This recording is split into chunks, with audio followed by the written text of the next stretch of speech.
We'll just get straight into talking about Jokic because here's a question. It seems sacrilegious, right? I know that Nikola Jokic is the best player in the world and he could have easily won like 5 consecutive MVPs. He's been the number one player in fantasy for many years in a row. I will posit this to you, Ryan. I'm certain that Nikola Jokic is going to regress in terms of his statistical output this season. I have never been more certain of anything in my life, and I know that sounds ridiculous. How do you view that? Because we can go through the numbers, and I'm going to put them up on the screen now.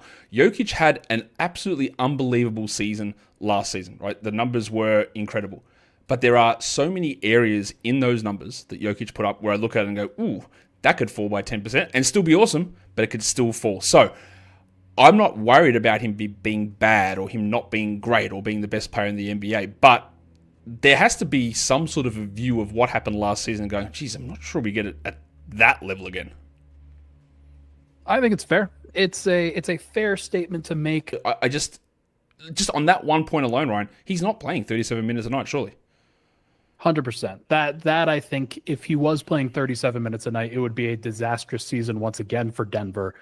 The reason why they brought in Valanciunas for that role was to take some of the burden off of him, just so that he can play a little bit of those lesser minutes, not necessarily have to be there on a consistent basis every single night. But yeah, look, even if he keeps up the insane steal numbers that he put up, even if he keeps up 42% shooting from three, if you lop 4 minutes a game off what he does, that's a sizable chunk. We're talking 10% of his playing time down. That means things come down by 10%, and that is going to be an interesting way to look at it. Again, because in the past he played 34 minutes the year before. He played 33.7 and 33.5 the years before that. I think that's a more reasonable expectation, and